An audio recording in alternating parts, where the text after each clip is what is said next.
What are even the two sides, if there are two sides of the conflict? Is it Israel and Palestine, Israel and the Middle East, Jews and Arabs? How do you look at this? Well,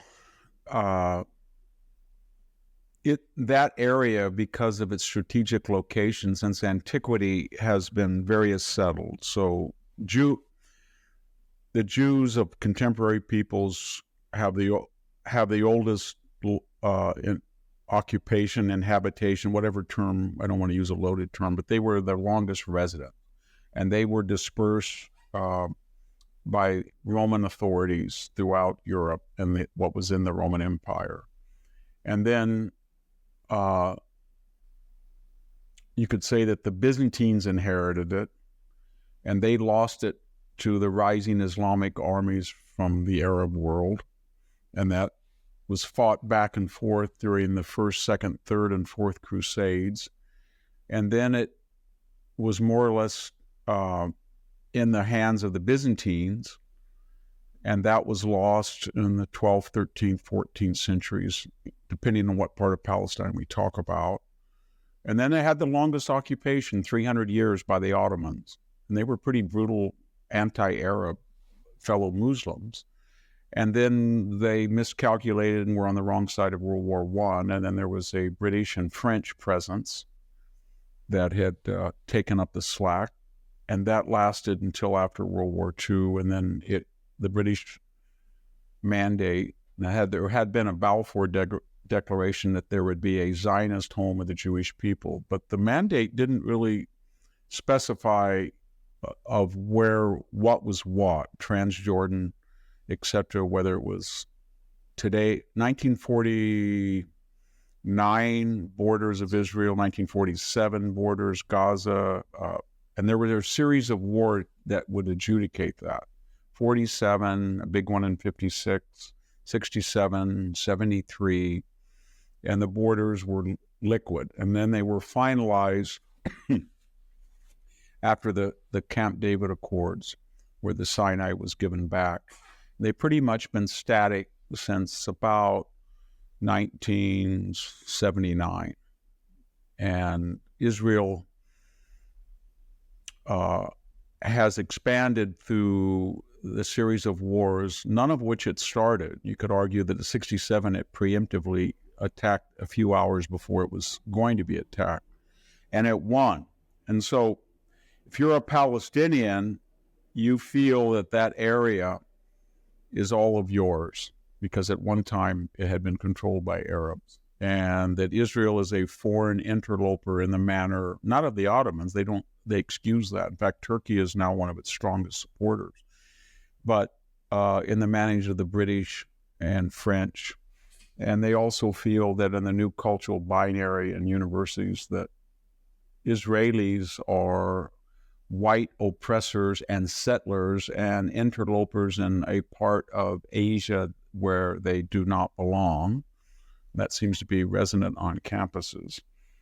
If you're an Israeli, you would argue that they have historical claims going back to early antiquity, that there has to be a homeland for the Jewish people, given pogroms throughout Europe, Middle East, that the idea of refugees is a red herring because there was 1 million Jews in places like Cairo, Damascus, Baghdad, Amman that were ethnically cleansed and were forced to flee either to the United States or Israel, and they're no longer refugees, even though they were largely expelled at roughly the same time that there was population exchanges and in present-day Israel, and that if the Palestinians in the West Bank and Gaza would concentrate on economic development, because Gaza, for example, has got some of the most choice Mediterranean real estate in the world, that there could be peace through economics. That's important to understand, because when we look at the October 7th intrusion, massacre, murdering, it was, why did Hamas at that particular time feel that it was opportune and they could go into inside Israel, indeed inside 1949 Israel, and wreck such installations and do such damage and get away with it. And in other words, why had deterrence vanished? And I think a lot of it was there was an end of history sense in Israel that they had 20,000 guest workers. They were making the same pay as agricultural laborers that were inside Israel, 4 times what they could make at Gaza. They had desalinization plans with the UN involved that were giving water to Gaza. The Israeli per capita income, GDP per capita income, was about what it is in France and the United Kingdom, and it just soared. The Trump administration had moved the embassy. They had said that Golan Heights will not go back to Syria. They had gotten out of the Iran deal. The Biden administration had come in, tried to renew that debt, didn't work. The Biden administration had been hostile to the Netanyahu government. And there was a feeling finally that the Biden administration was going to restart the Trump-Abraham Accords. So there was a lot of optimism. If you read the Jerusalem Post or other dailies, 2021 and 22 and 23, there was a sense of optimism.